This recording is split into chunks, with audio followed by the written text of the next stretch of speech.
All right, we're jumping right into a story that is developing by the minute, and it has the entire world on edge. So let's get into it. This is the headline right now.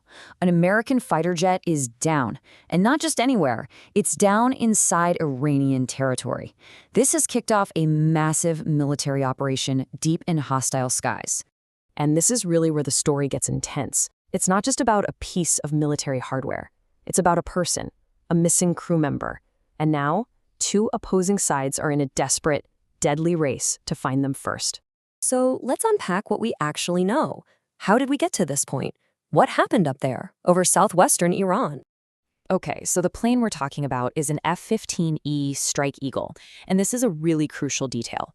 It's not flown by one person. It's a two-seater. You have a pilot and a weapons systems officer. So right from the start, 2 lives were on the line, which makes any kind of rescue attempt just exponentially more complex. So here's the play-by-play as we have it right now. The F-15E goes down. A U.S. rescue mission scrambles and amazingly manages to get 1 crew member out. But the second person is still out there, they're still missing. And that rescue was absolute chaos. The recovery chopper actually took gunfire and some of its crew were injured. And then get this. A second U.S. jet providing cover, an A-10 Warthog, basically a flying tank. It was also hit, and that pilot had to eject. Just an incredibly messy and dangerous situation. And that brings us to the heart of what's happening on the ground right now, this frantic, high-stakes race to the rescue. You've got 2 very different missions focused on the very same target. On the American side, you've got Pavehawk combat rescue helicopters flying straight into enemy territory to save one of their own. And on the other side, you've got Iran's elite Islamic Revolutionary Guard Corps, the IRGC. They've totally sealed off the area and are using troops, even local civilians, in a massive manhunt. It is a literal race against the clock. And just to make an already impossible situation even worse, Iranian state TV is now broadcasting a message offering a bounty for the capture of the missing American. So this is no longer just a military search. Now every single person on the ground has a financial reason to join the hunt. Can you even imagine what must be going through that airman's mind right now? A former F-15 pilot broke it down for us. It all comes down to 2 things. First, evade. Get away from the crash site as fast as you can. Second, communicate.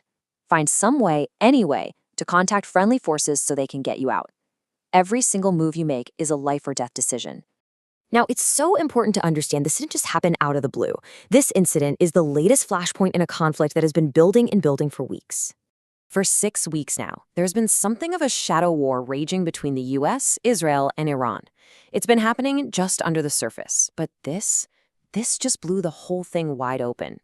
You can really see the escalation here. It starts 6 weeks ago.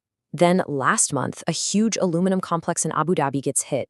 In just the last few days, that's morphed into daily retaliatory attacks from Iran on its Gulf neighbors. And all of that leads directly to today and the downing of this jet. Each step has been more provocative than the last. And these aren't just small, isolated strikes. Iran is calling them retaliatory attacks, and they are hitting targets all over the region. An oil refinery in Kuwait has been hit 3 separate times. A natural gas facility in the UAE was damaged, and a civilian was killed. Israel is constantly being targeted, and we're seeing power and water plants in other Gulf states getting hit too. And just look at the intensity. In the last 24 hours alone, authorities in the UAE say they intercepted about 50 drones and 20 missiles. Those are the highest numbers we have seen in weeks. The sheer volume of these attacks is going up, and it's going up fast. Which brings us to the final and most critical question of all.